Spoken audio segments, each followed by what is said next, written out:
Bonjour et bienvenue à notre méditation. Aujourd'hui, c'est le 3, mais je continue de méditer avec vous après notre marche sur le chemin de Compostelle sur l'importance d'être vigilant en ce qui concerne le retour du Christ, car nous savons aussi que nous n'allons pas rester sur cette planète éternellement. Nous allons tous un jour partir de cette planète.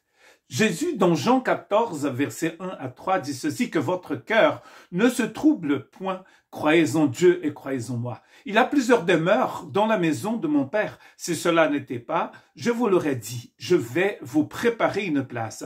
Et lorsque je m'en serai allé et que je vous aurai préparé une place, je reviendrai et je vous prendrai avec moi, afin que là où je suis, vous y soyez aussi. Et le thème de ces courtes méditations, c'est la fin de toute chose est proche, que ça soit pour moi, pour vous, ou pour en fait la planète, pour l'histoire de l'humanité. D'ailleurs, ça fait 2000 ans que Pierre nous a dit cette parole inspirée par le Saint-Esprit.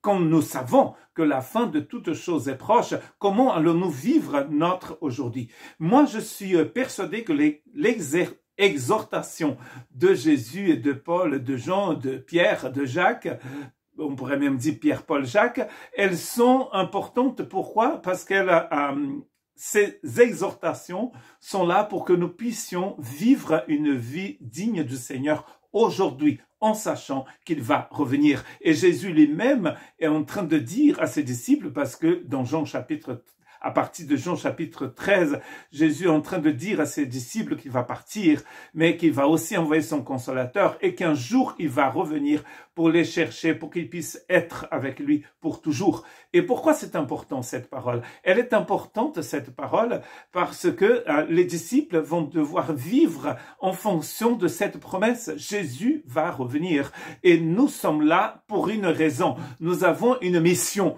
Mais Jésus revient et la fin de toute chose est proche. Dans Actes chapitre 1, c'est Luc qui écrit ce texte en racontant comment Jésus est allé au ciel. Et en fait, il dit ceci dans le chapitre 1, verset 10 et 11. Et comme ils avaient les regards fixés vers le ciel pendant qu'ils s'en allaient, voici deux hommes vêtus de blanc leur apparus. Et dire, hommes galiléens, pourquoi vous arrêtez-vous à regarder au ciel? Ce Jésus qui a été enlevé au ciel du milieu de vous viendra de la même manière que vous l'avez vu allant au ciel, il reviendra. Et parfois, nous passons du temps à regarder, à fixer nos regards comme ça, comme si on disait, oh là là, le Seigneur nous a quittés. C'était un peu l'histoire ici. Le Seigneur est parti, il nous a quittés. Et l'ange vient pour leur dire, non, il va revenir. C'est très important. Nous sommes sauvés aujourd'hui. Tite, c'est un texte que nous avons déjà médité. Paul, écrivant à Tite, il dit que la grâce qui nous sauve, elle nous éduque, elle nous aide à attendre en fait le retour du Christ.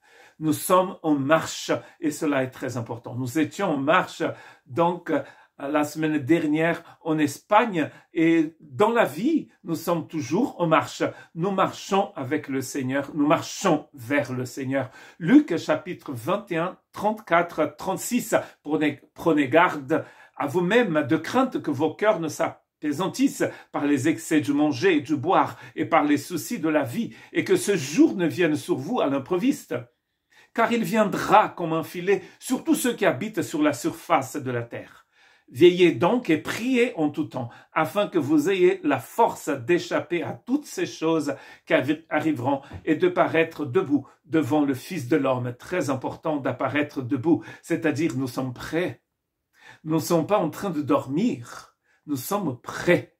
Et le chrétien, il est prêt tous les jours. Nous vivons sur cette planète en pensant à son retour et cela nous aide à rester debout. Et mon dernier texte se trouve dans 1 Jean, chapitre 2, verset 28.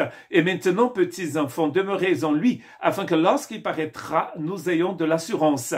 Et qu'à son avènement, nous n'ayons pas la honte d'être éloignés de lui. Très important. Demeurez en lui. C'est le message de Jésus dans Jean 15. Il faut demeurer en lui tous les jours en attendant ce retour. Que Dieu vous bénisse.